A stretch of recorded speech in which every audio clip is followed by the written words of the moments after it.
गोविंद बोलो हरि गोपाल, गोविंद बोलो हरि गोपाल बोलो,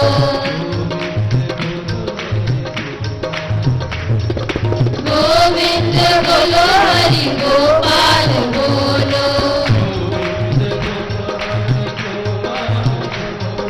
गोविंद बोलो हरि गोपाल बोलो,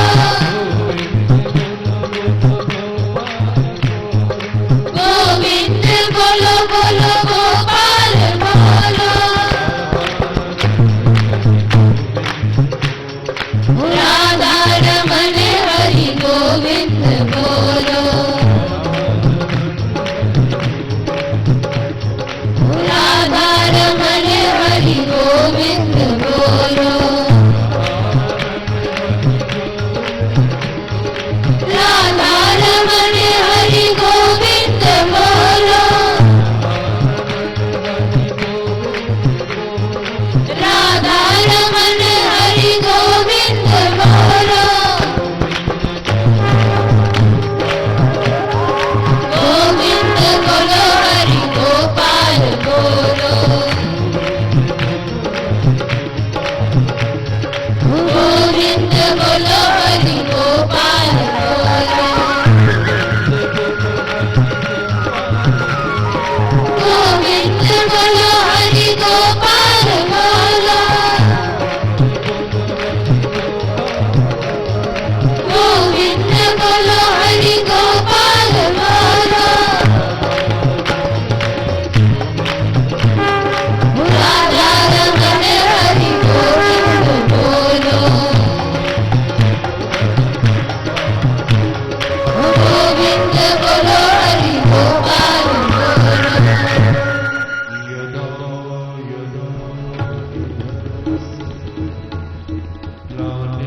ग्लानिर्भवति भारते अभ्युत्थानम् अधर्मस्य तदात्मानं सृजाम्यहम् पित्राणां साधूनां विनाशाय च दुष्कृताम् धर्म संस्था अपनाता है संभयामि युगे युगे।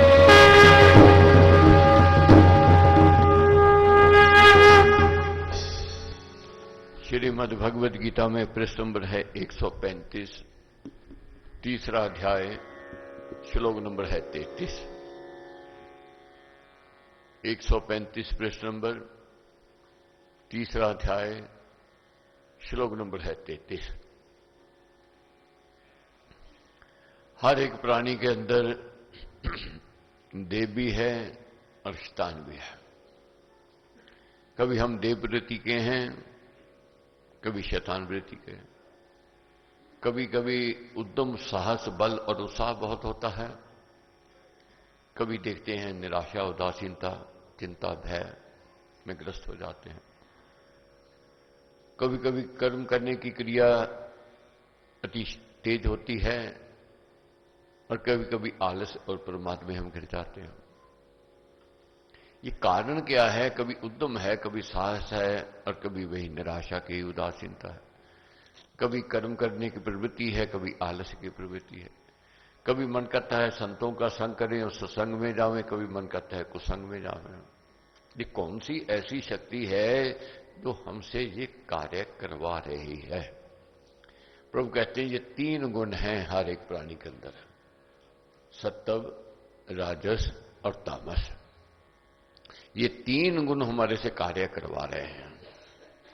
जब हमारे अंदर सत्व गुण बढ़ जाता है, मन करता है हम स्वाध्याय करें, संत शरण में जावें, सत्संग में जावें, संतों की वाणी सुने, उस समय मन करेगा। ये सत्व गुण करवा रहा है। और जब रजोगुण बढ़ जाता है, काम करने की प्रवृत्ति, लालसा, लोभ और स्वार्थ बढ़ जाता है। हम एक हैं मगर भाव हमारे अनेक हैं।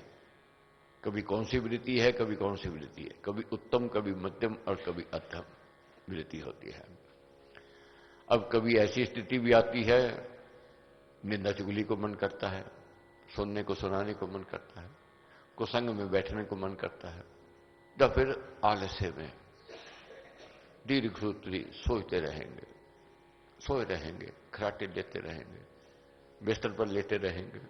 ये प्रवृत्ति होती है। ये क्या है? ये तमोगुण है। ये बढ़ते घटते रहते हैं समय, परिस्थिति, स्थान और संगति के अनुसार। जैसा करेंगे संग वैसा चढ़ेगा रंग, जैसा पियोगे पानी वैसी होवेगी वाणी। ये निश्चित है, अटल है। अब सत्संग में बैठे हैं, सत्संगति है, मन में उमंग है कुछ करने की, कुछ बनने की, कुछ सुनने की, और कुछ करके कुछ बन के दिखाने की, ये उमंग है। ये सात्विक वृत्ति है। इस समय धर्म कर्म में रुचि। तो इसलिए भाग्य की सराहना करनी है, बहुत बड़े भागी हैं। ये सात्विक वृत्ति हमें ये लेकर के यहां पर आ रही है। सात्विक वृत्ति हमें यहां लेकर के आई है और ज्ञानी जग में समर्थ होने का अवसर मिला है। इसलिए बहुत बड़े भागी हम लोग हैं। तो अब जानना है आगे, कर्म क्रिया किए बिना कोई रह नहीं सकता। हो रहे हैं, होते रहेंगे जब तक चेतन है। अच्छे कर्म होते रहेंगे जब तक सात्विक वृत्ति है। अगर रजोगुण बढ़ जाएगा, लोभ बढ़ेगा, तमोगुण बढ़ जाएगा तो आलस्य प्रमाद बढ़ जाएगा। 33 नंबर श्लोक नंबर है। कर्म का करना शेषी नियम है, अपनी रक्षा करना प्राणी मात्र में स्वभाव से पाया जाता है। कुछ ना कुछ क्रिया करते रहना ज्ञानी अज्ञानी सब में समान रूप में स्वभाव है। यही प्रकृति है, स्वभाव है। भेद केवल इतना है कि ज्ञानी प्रकृति सत्वगुणी होती है, उसके कर्म शुभ होते हैं। ज्ञानी जो है, जिसको ज्ञान मिल गया, उसकी प्रवृत्ति सात्विक हो जाएगी। सात्विक वृत्ति होवेगी, वह शुभ कर्म की ओर लेकर जाएगी।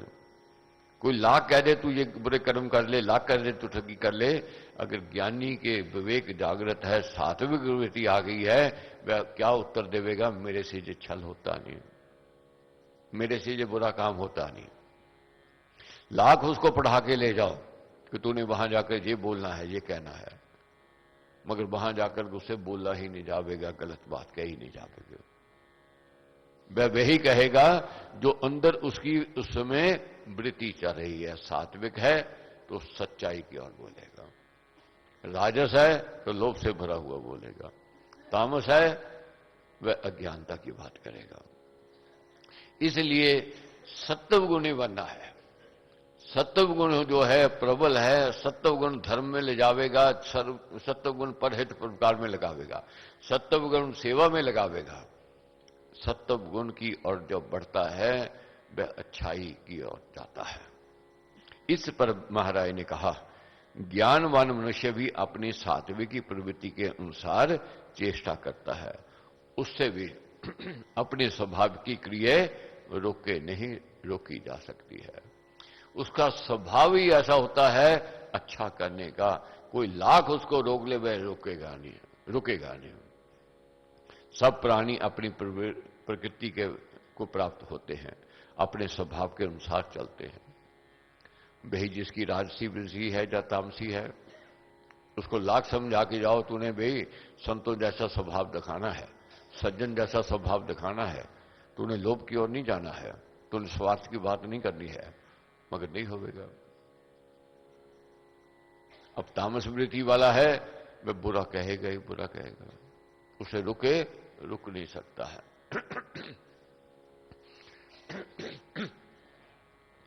एक बुढ़िया थी, उसका स्वभाव था टोकने का, रोकने का, सदा बदसगुनी की बात करती थी। दो किसान भाई थे, बीज बोने के लिए जा रहे थे, फसल बीजनी थी। ये सोच करके जाने लगे हैं, उस बुढ़िया ने पीछे से आवाज लगानी है, कोई ना कोई बदसगुनी की मनुष्य बात करेगी, मन हमारा टूटेगा। अब क्या करें? अब सोच आ गई कि जाते हैं, पहले उसको नमन करते हैं, उसको प्रणाम करते हैं, उसको दक्षिणा देते हैं ताकि खुश हो जाए। चले गए। दोनों भाई गए, माँ जी प्रणाम है, बढ़ते फूलते रहो, आशीष दे दिया। कोई प्रणाम करने वाला तो आया, आशीष दे दिया। पूछा क्यों भाई कैसे आए हो, क्या कारण है आज प्रणाम कर रहे हो? कड़वी बात कहनी है, वो स्वभाव जाता नहीं। क्या करने आए हो, क्यों आशीष मांग रहे हो मेरे को? कहने लगे आशीष मांगने के लिए आए हैं माँ जी, आज हमने फसल बीजने जानी है, तो मैं क्या करूं, मैंने क्या लेना देना? कहने लगे इसीलिए तो आए हैं माँ जी कि फसल होवेगी, हमारे मन में ये सोच आई है कि पहली 2 बोरी आपको देनी है। खुश हो गई, बड़ो फूलो, खूब तरक्की करो, खूब फसल होवे, खूब उपज आवे, खुशहाली होवे, आशीष दे दिया। आशीष दे दिया, खुशी खुशी दोनों भाई उठे, चलने लगे। अब आदत से मजबूर, आदत कहां छूटे, नहीं छूटी। आवाज दी पीछे से, अरे जा कहां रहे हो, फिर पूरी बात तो सुनते जाओ। कहने लगे माँ जी हाँ बोलो। फसल को आग लग जाए, कीड़ा पड़ जाए, बाढ़ आ जाए, तूफान आ जाए, मैंने 2 बोरी ले लेने हैं। उसकी आदत किसी की जाती नहीं, कभी भी देख लेना। जैसा उसके अंदर बीज बोया गया है, जैसे उसके संस्कार हैं, वह निकलेंगे ही निकलेंगे। कितना उसको मौनी बाबा बना के ले जाओ किसी को, वह रुकेगा ही नहीं। अंदर से वो बात वाल आवेगा ही आवेगा, निकलेगा ही निकलेगा। इसलिए अपने संस्कारों को उत्तम बनाना है। अगर सात्विक प्रवृत्ति आ गई, फिर मस्ती ही मस्ती है, मौज ही मौज है। फिर धर्म कर्म का काम होगा ही होगा, कोई रोक ले नहीं रुक सकता। तो इसलिए सात्विक वृत्ति कहां से मिले, ये खरीदी तो जा नहीं सकती, ना ही छीनी जा सकती है। इसके लिए जाइए शुभ सत्संग में, करिए निर्मल अंग, श्रद्धा भक्ति सुकर्म की मन में लाए उमंग। एक सत्संग है जहां जाकर के ये बढ़ती है। अब देखो पीछे अपने अतीत की ओर चलते हैं, पीछे से आज अच्छे हैं, पीछे वाली प्रवृत्ति आज नहीं है। जैसे जैसे संगति मिलती जाएगी, जैसे जैसे संतों का संग बढ़ता जाएगा, आज अगर दुर्जनता है, कमी है, तो कल ये भी नहीं रहेगी और सज्जनता आ जाएगी और साधु स्वभाव आ जाएगा। इसलिए सत्संगति नहीं छोड़नी है। कितनी भी व्यवस्था क्यों ना हो, कितनी मुश्किल क्यों ना आती हो, काम धंधे में कितना बिजी क्यों ना हो, सप्ताह में 2 बार ये निश्चित है जाना ही चाहिए। क्यों जाना चाहिए? जैसे नित्य नहाते हैं। अब कोई कहे मैंने कभी पाप नहीं किया तो मैंने बुरा देखा नहीं, बुरा सुना नहीं, मेरे को सत्संग जाने की क्या जरूरत है? अरे पाप किया नहीं, बुरा देखा नहीं, बुरा सुना नहीं, कभी ना कभी सुना ही जाता है, कभी ना कभी गलत बोला ही जाता है, कभी ना कभी गलत देखा ही जाता है। कितने कमरे एयर कंडीशन में बैठ जाओ, फिर भी गंदगी आ ही जाती है। कितनी खिड़कियों शीशे लगा लो, फिर भी मैल लगी जाती है। इसको कोई रोक नहीं सकता। तो इसको धोने से, जैसे महाराज कहते हैं कपड़ा धोने से साफ हो जाता है, निर्मल हो जाता है, जैसे कपड़ा फट जाए सीलो पहनने लायक हो जाता है। कितना चरित्र गिर गया हो, अगर सत्संग रूपी सुई धागे से सी ले चरित्र को, वह सज्जन बन जाता है, संत स्वरूप हो जाता है। राम नाम ने वे भी तारे, जोते अधर्मी अधम त्यारे, कपटी कुटिल कुकर्मी अनेक, तर गए राम नाम लेके। यही नाम की महिमा गई है। तो प्रभु क्या कहते हैं? सब प्राणी अपनी प्रकृति को प्राप्त होते हैं और अपने स्वभाव के अनुसार चलते हैं। उसमें कोई निर्णय क्या करेगा? कोई हट से कर्म करना कैसे रोक सकेगा? इंद्रियों और इंद्रियों के विषय में राग द्वेष रहते हैं। व्यक्ति को चाहिए कि उसके वश में ना पड़े, क्योंकि वे इसके शत्रु हैं। राग और द्वेष ये हमारे शत्रु हैं, मगर हमारे मित्र लगते हैं, अच्छे लगते हैं। किसी से अटैचमेंट हो जाए, किसी से प्रेम हो गया, स्नेह हो गया, राग हो गया, और राग के साथ द्वेष आ जाता है, और ये दोनों वृत्तियां हमें गिरावट की ओर ले जाती हैं। तो इसका चिंतन करेंगे, ये राग द्वेष क्यों हमारे शत्रु हैं। सांवरिया मन भायो रे, सांवरिया मन सावरिया मन भायो रे, सावरिया मन भायो रे,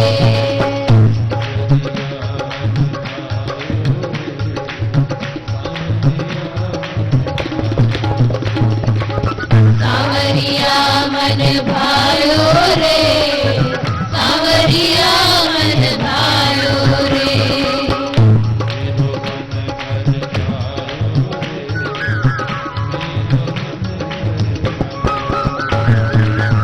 मेरो मन हर्षायो रे, सावरिया मन भायो रे,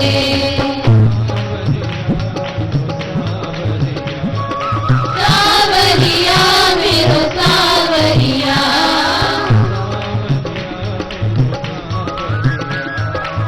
सावरिया मेरो सावरिया,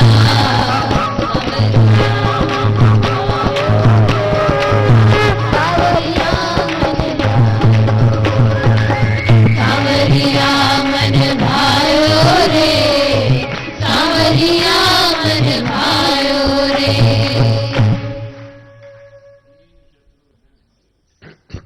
तीन शत्रु हैं, राग, भय और क्रोध। राग क्या है? किसी वस्तु, किसी पदार्थ, किसी प्राणी से प्रेम हो गया, अटैचमेंट हो गई, अच्छा लगा तो उससे राग हो गया। अब मिल गया तो साथ में भय जुड़ गया, हाय कोई ले ना जाए, कोई छीन ना ले जाए। ये वृत्ति हमें विचलित करती है। जहां राग हो गया, कोई रुकावट डाल रहा है, अड़चन डाल रहा है, उसके प्रति क्रोध की प्रवृत्ति आ जाएगी। इंद्रियों को कुछ अच्छा लगा, मन ने चाहा मैं ले लूं, अब किसी ने रुकावट डाल दी, उसके प्रति हमारी क्रोध की प्रवृत्ति हो जाती है। ये हमें गिरावट की ओर ले जा रही है। इसलिए साधक को क्या कहा है महाराज ने? राग और द्वेष से दूर रहना है, इससे बचना है। ये हमारे शत्रु हैं। किसी के लिए भी स्वभाव सिद्ध क्रिया का त्याग देना असंभव है। इसलिए करना यही चाहिए कि बाहरी वस्तुओं को देखने सुनने आदि से उनसे जो राग गाढ़ प्रीति हो जाती है और जो द्वेष भाव बढ़ जाता है, मनुष्य उनके अधीन ना हो, उनको दमन करके रखे, क्योंकि ये राग द्वेष कर्मयोग्य के बड़े बैरी हैं, उनको समार्ग में भ्रष्ट करने वाले हैं। यहीं से हमारी गिरावट शुरू होती है, जब हम इंद्रियों को खुला छोड़ देते हैं। इंद्रियों को जब खुला छोड़ देते हैं, ये गलत देखती हैं, गलत बोलती हैं, गलत सुनती हैं, गलत जगह ले जाती हैं। मगर जो इंद्रियों को वश में रखता है, कंट्रोल में रखता है, वह सजग है, चेत है। तो इसलिए कहा है कि राग और द्वेष से बचना है। कर्मों में, कर्तव्य कर्मों में कैसी भावना हो, इस पर महाराज ने कहा, अपना धर्म कर्तव्य कर्म हीन मुक्त गुण मुक्त भी हो तो भी दूसरे से किया हुआ भली प्रकार किया है कर्तव्य कर्म से अधिक कल्याणकारी। ये तभी गड़बड़ है, ये खराब है भाई।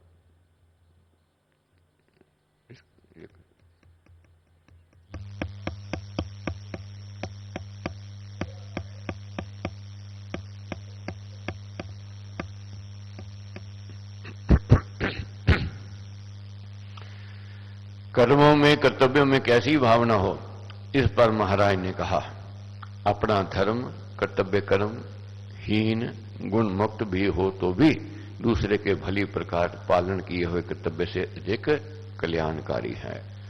अपने साधारण कर्तव्य में मर जाना उत्तम है।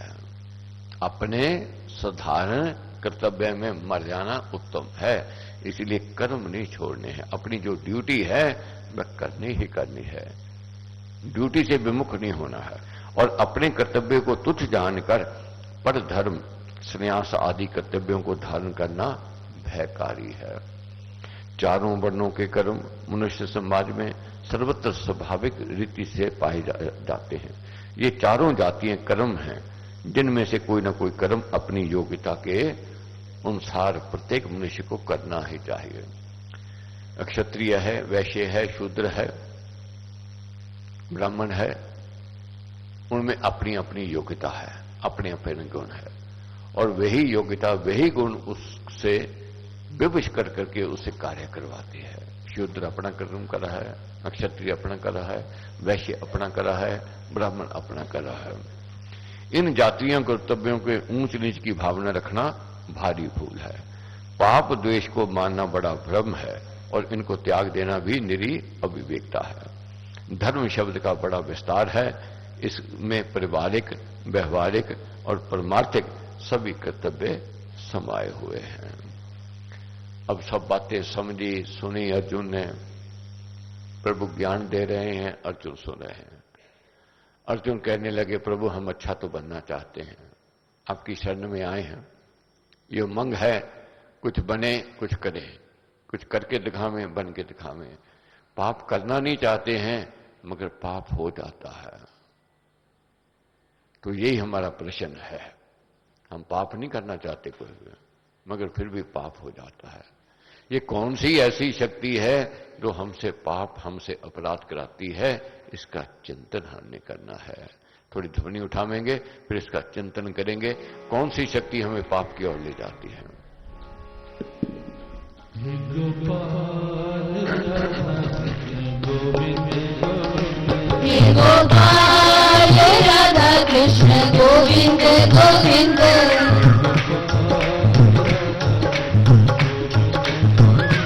हे गोपाल राधा कृष्ण गोविंद गोविंद।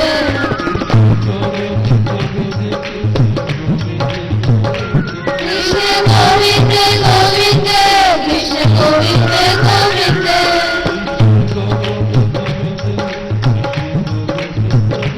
कृष्ण गोविंद गोविंद, कृष्ण गोविंद गोविंद।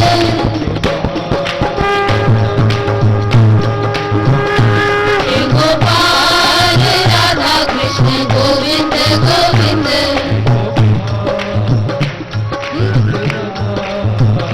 हे गोपाल नंदलाल।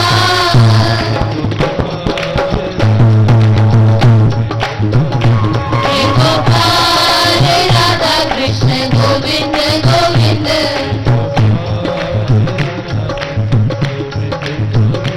हे गोपाल राधा कृष्ण गोविंद गोविंद।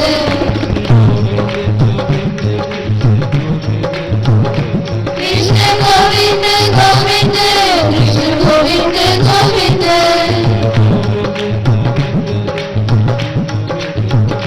कृष्ण गोविंद गोविंद, कृष्ण गोविंद गोविंद। हे गोपाल राधा कृष्ण गोविंद गोविंद। इसके अनंतर अर्जुन ने पूछा, हे विष्णु वंशज, पाप करना ना चाहते हुए भी मानव बल से लगाया हुआ ये मनुष्य किससे प्रेरित किया हुआ पाप को करता है? पाप ना करना चाहता हुआ भी व्यक्ति किससे प्रेरित होकर के पाप करता है? कौन सी ऐसी वृत्ति है जो हमें पाप की ओर ले जा रही है? भगवान ने कहा, रजोगुण से उत्पन्न होने वाली ये कामना है, यही क्रोध है। कहां गलती होती है, कहां हमारी गिरावट होती है, कहां पाप की ओर जाते हैं, कहां अपराध की ओर जाते हैं, ये है रजोगुण। रजोगुण हमें गिरावट की ओर ले जा रहा है। रजोगुण लोभ की ओर ले जाएगा, मगर उस समय हम कहते नहीं, हम तो ठीक हैं, हम ठीक कह रहे हैं, हमारा अधिकार है। उस समय क्या, कौन सी प्रवृत्ति है? ये रजोगुण है। रानी कैकेयी कितनी विवेकी थी, गुणवती थी, ज्ञानवती थी, मगर रजोगुण बढ़ गया, गिरावट हो गई, पाप की ओर चलेगी, अपराध अन्याय किया। वही रानी थी जब सात्विक वृत्ति थी। पहले हमने यही पढ़ा है, सात्विक वृत्ति शुभ कर्म कराती है व्यक्ति थे, विवश करती है तूने ये शुभ कर्म करने हैं, उस समय शुभ वृत्ति होती है। रानी कैकेयी के अंदर जब तक सात्विक वृत्ति थी, राम जी को भरत से अधिक प्रेम स्नेह करती थी, ज्यादा कहती थी, कोई फर्क नहीं था उसको, और राजपाट में सहयोग देती थी। राजा दशरथ से कभी अनुचित डिमांड नहीं की। जब 2 वर दिए थे राजा दशरथ ने, तो क्या कहती है, मेरे को नहीं चाहिए। जिसका पति सलामत है, जिसको पति मिल जावे, उसको सब कुछ मिल गया। उस समय सात्विक वृत्ति थी उसकी। मगर जब रजोगुण आया, कहां से आया? मंथरा से आया। जैसी विचार वाली थी वैसे उसने रानी के विचार बना दिए। इसलिए संग का बहुत प्रभाव पड़ता है। कुसंग से बचना है, कुसंग बर्बादी की ओर ले जाएगा। मगर ऐसी चाल चलाई मंथरा ने। पहले जब कहती थी रानी कैकेयी नहीं मानती थी, तो गलत कह रही है। जब उसने समाचार दिया राम को युवराज पद दिया जा रहा है, खुश हो गई, भूषण दे रही है। आज मन की बात तूने सुना दी।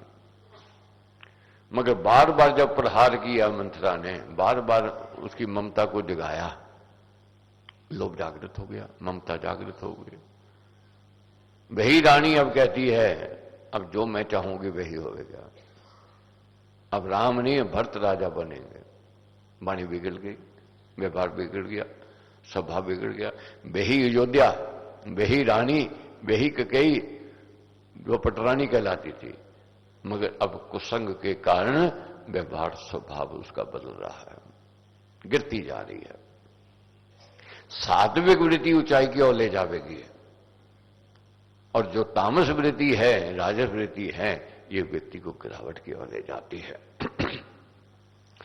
तो वही रानी जब रजोगुण बढ़ गया, राजा दशरथ मनाते हैं, समझाते हैं कि तू राजपाट की जो कहे मैं करने को तैयार हूं। वो कहती नहीं, मैंने तो 2 वर मांगे हैं, वो दे दो। एक को भरत को राजपाट, दूसरे को राम को 14 वर्ष का वनवास। राजा दशरथ मूर्छित होते हैं, रो रहे हैं, विलाप कर रहे हैं, समझा रहे हैं, मगर एक नहीं सुने। कहने लगे राजा दशरथ, जग हसाई होवेगी परिवार की कुल की, मेहमान आ गए हैं, क्या कहेंगे? कहने लगी लोग जो मर्जी कहें, मेरे को कोई परवाह नहीं है।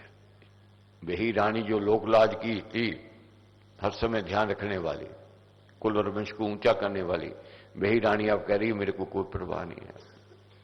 अब राजा दशरथ कहने लगे मैं राम के बिना जीवित नहीं रह सकता, मारा जाऊंगा। कहने लगे मरो या जियो, मैंने क्या लेना देना। मेरे को तो मेरे 2 वर दो जो आपने दिए हैं, जो वचन दिया हुआ है आपने। रघुकुल रीत सदा चली आई, प्राण जाए पर वचन ना जाए। उस पर चलो। ज्ञान दे रही है, उपदेश दे रही है। सात्विक वृत्ति क्रोध की ओर ले जाती है, और लोभ की ओर ले जाती है, ये गिरावट की ओर ले जाती है। राजस वृत्ति सात्विक ऊंचाई की ओर लेकर के जाती है, महानता की ओर ले जाती है। तो भगवान ने कहा रजोगुण से उत्पन्न होने वाली ये कामना, यही क्रोध है। राजस वृत्ति कामना लेकर के आती है, क्रोध को लेकर के आती है। ये बड़ी खाने वाली है और बड़ी भारी पाप रूपा है। इसके कारण ही जगत में जन घोर पाप कर्म किए जाते हैं। इस लोक में तू इस कामना को बैरी जान। हमारी सबसे बड़ी शत्रु है ये कामना है, जो हमें बहुत अच्छी लगती है, मीठी लगती है, प्यारी लगती है। पदार्थों की प्राप्ति की अधिक इच्छा ही काम है। काम किसको कहते हैं? मेरे को और मिल जावे, और चाहना, ऐसा नहीं वैसा, वैसा नहीं जैसा, ऐसी इसी से क्रोध आदि सब पाप उत्पन्न होते हैं। ये तृष्णा सदा अतृप्त रहती है और ये बड़ी भारी शत्रु है। महाराज ने तो यहां तक कह दिया, संसार की सारी दौलत भी एक प्राणी को मिल जाए, संसार के सभी सुख भी एक प्राणी को मिल जाए, तब भी वह अतृप्त है, और चाहिए। ऐसा नहीं वैसा चाहिए, ये नहीं वो चाहिए। उसकी कामना बढ़ती ही जाती है। मगर जो कामनाओं पर विराम लगा लेता है वही सुखी है। कामनाओं पर विराम कौन लगा सकता है? ज्ञानी, जिसको ज्ञान मिल गया, विवेक जागृत हो गया। जिस प्रकार धुएं, अब अर्जुन ने पूछ लिया, प्रभु आप कहते हो कि मैं सबके हृदय में हूं, फिर आप रोकते क्यों नहीं? बुराई को जाने क्यों देते हो? हमारा प्रश्न भी यही है। हम कहते हैं कि अगर हमारे अंदर परमेश्वर बैठा है तो फिर हमें बुरे कर्म क्यों करने देता है? रोकता क्यों नहीं? वह रोकता है। अगर हम सुने तब, हम तो उसकी बात ही नहीं सुनते। कभी भी छल करने लगे, ठगी करने लगे, चोरी करने लगे, द्रोह करने लगे, अन्याय करने लगे, अंदर से आवाज आवेगी कि तू गलत करने जा रहा है। मगर कामना और वासना का भूत ऐसा होता है, अंदर की भीतर की बात सुनी अनसुनी कर देते हैं। सुनी है मगर अनसुनी करती है, उसकी और ध्यान नहीं है। अब अर्जुन पूछते हैं कि प्रभु जब आप अंदर हो तो आप तो प्रबल हो, आपका तो तेज प्रबल है, हमारे विवेक तक पहुंचना चाहिए। तो क्या कहते हैं? जिस प्रकार धुएं से अग्नि ढकी जाती है, मल से दर्पण और झिल्ली से गर्म ढका जाता है, उसी प्रकार कामना के ने मनुष्य का ये ज्ञान आच्छादित कर रखा है। कामना ने ज्ञान को आच्छादित कर दिया। जैसे धुआं रिक है तो अग्नि दिखाई नहीं देगी, ऐसा लगता है धुआं ही धुआं है, मगर अग्नि है तो धुआं है, ऐसे नहीं हो सकता है। दर्पण कितना बढ़िया सुंदर क्यों ना हो, दिखाई देने वाला हो, मगर उसके ऊपर मल है, मिट्टी है तो ठीक से दिखाई नहीं देगा। गर्भ है, झिल्ली में ढका हुआ है, दिखाई नहीं देता है। इसी प्रकार कामनाओं ने, जैसे सूर्य तेज है, बादल आ गए, अभी बादल आए थे, मगर सूर्य का तेज हमारे तक नहीं पहुंचा। अज्ञानी कहेगा सूर्य का तेज मंद बढ़ गया, मगर ज्ञानी क्या कहेगा? नहीं, बादलों के कारण है। बादल छट जाएंगे, वही तेज वही प्रकाश आ जाएगा। मगर अज्ञानी कहता है सूर्य का तेज मंद हो गया। प्रभु कहते हैं कि आत्मा का तेज मंद नहीं है, वही है, मगर बादल घिरे हुए हैं, कामनाम रूपी बादलों ने इसका तेज जो है आत्मा का विवेक से संपर्क टूट गया है। ज्ञानी भी व्यक्ति जब ज्ञानहीन क्यों हो जाता है? तब हमारा संपर्क आत्मा से टूट जाता है। बहुत बार देखोगे ऐसे कर्म कर लेते हैं, फिर बाद में खुद पछताते हैं, ये कैसे हो गया, मैंने तो कभी सोचा नहीं था, ये क्यों हो गया। फिर बाद में व्यक्ति सोचता हो ये कामना और वासना का जो भूत था, मेरी मति गोता खा गया। बहुत बार लोग कह भी देंगे मैं तो बहुत ज्ञानी था, बहुत विवेकी है, फिर कैसे उसने ऐसे कर दिया? कौन सी शक्ति करवा गई? ये कामना है। कामना गिरावट की ओर ले जाती है और कामना से ही फिर क्रोध बढ़ता है। ये दोनों हमारे शत्रु हैं। हे कुंती पुत्र, ज्ञानियों के सदा के शत्रु दुष्कर्ता से पूर्ण तृप्त होने वाली इस कामरूप आग ने आत्मा के ज्ञान को आवरण कर रखा है। संसार के सब सुख भोगों की सामग्री के ईंधन भी यदि कामना की आग में डाल दिए जाएं तो भी इसका तृप्त हो जाना कठिन है, एक तृप्त नहीं होती है। अब अर्जुन पूछते हैं कि प्रभु ये कामना रहती कहां है? आप क्या कहते हैं प्रभु? इंद्रियां, मन और बुद्धि इस कामना के रहने के स्थान कहे जाते हैं।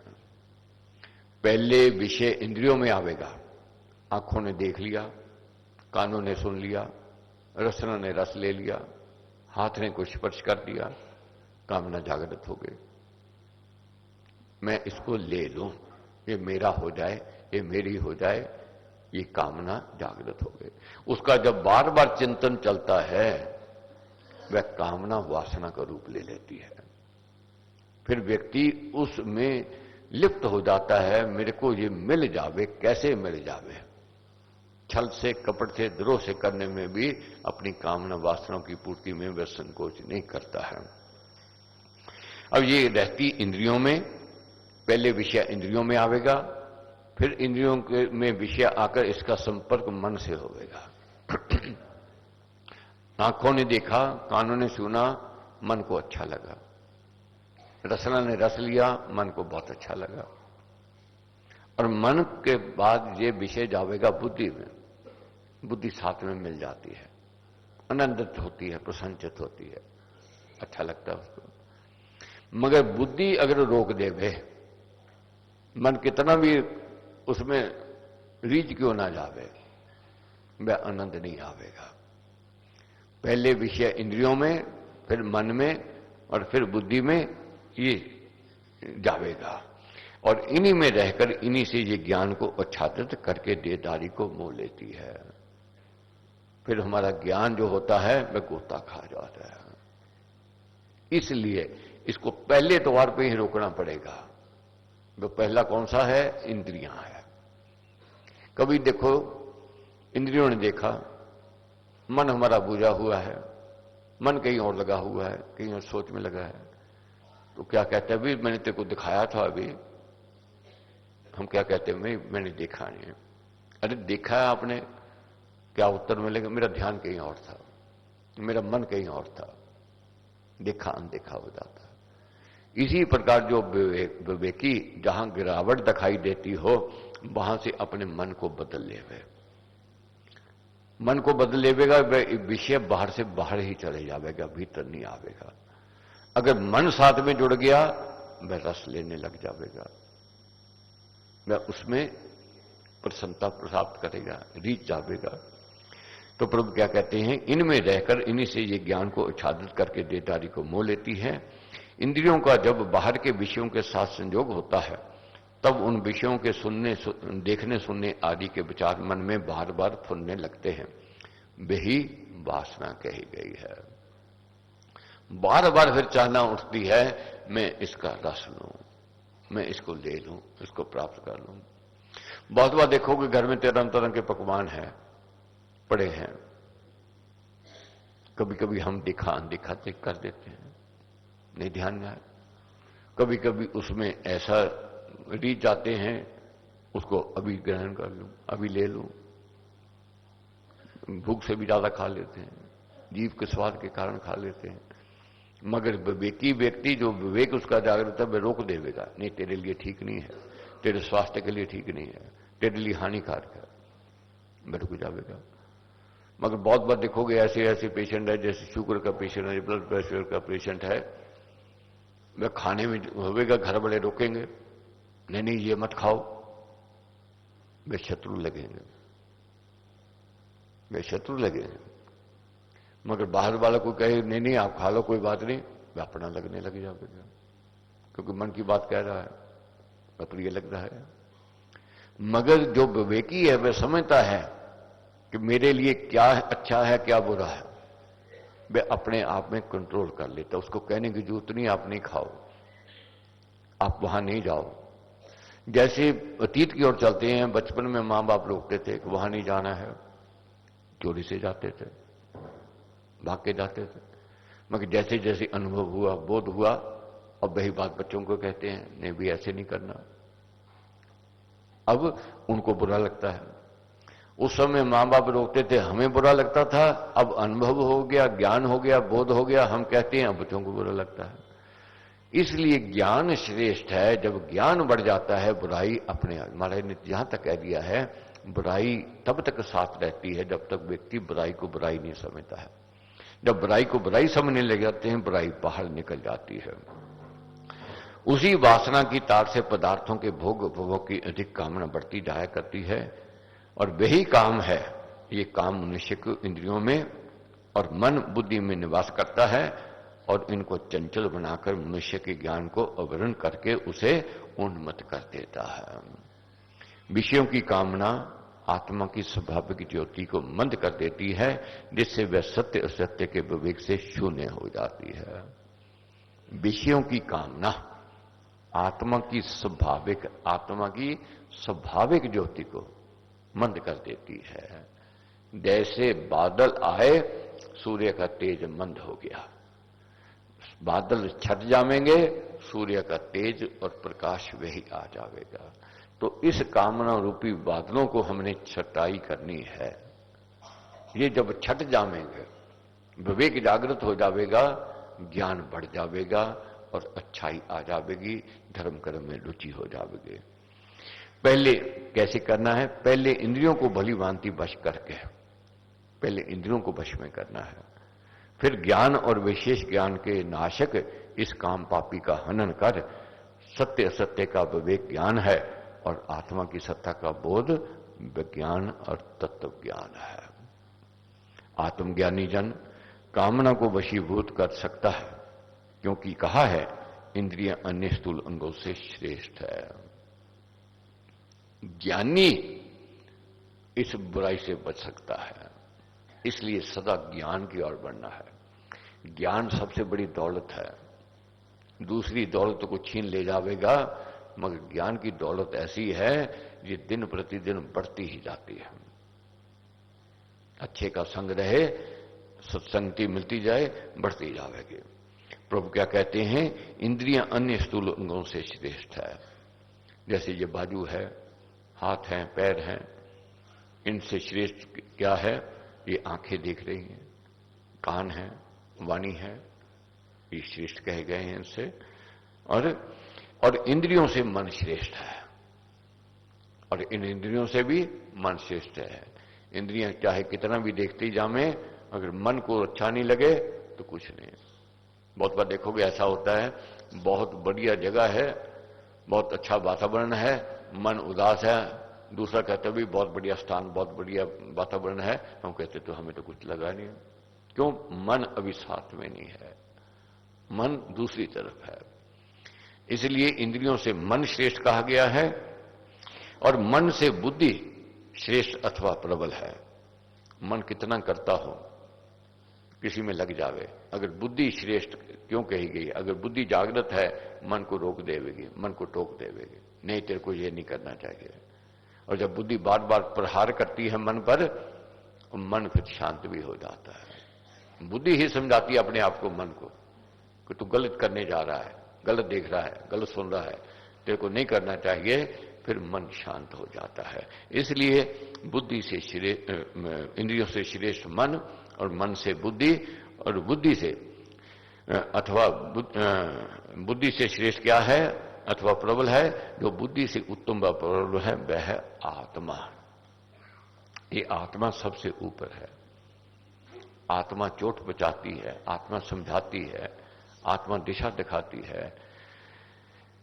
इसलिए आत्मा को जगाना है। जब तक आत्मा जगेगी नहीं, अब मन में बात आवेगी, आत्मा कभी सोती है? निस्संदेह नहीं सोती है, मगर आत्मा में जो वासना रूपी बादल ने उसका तेज मंद कर दिया है, ये सोए के समान है। आत्मा को जगाना है। सत्संग में जाकर के जब आत्मा जाग जाती है, हम अच्छे कर्म करने लग जाते हैं, अच्छाई की ओर बढ़ते हैं। आत्मा इंद्रियां आदिकों से उत्तम और प्रबल है, इसलिए जगा हुआ आत्मा उनको सुगमता से बच करके कामना को जीत सकता है। जिसका आत्मा जगा हुआ है वह इंद्रियों को कंट्रोल में रखेगा, मन को कंट्रोल में रखेगा, बुद्धि को कंट्रोल में रखेगा, वह बिगड़ने नहीं देगा। इस प्रकार हे वीर, अपनी आत्मा को निश्चेतन स्वरूप को बुद्धि से भी उत्तम और प्रबल समझकर अपनी आत्मा से आत्मा को थाम करके कठिनता से जीते जाने वाले काम रूप शत्रु को तू हनन कर दे। तू अपने चैतन्य भाव से इसका नाश कर दे। क्या कहते हैं प्रभु?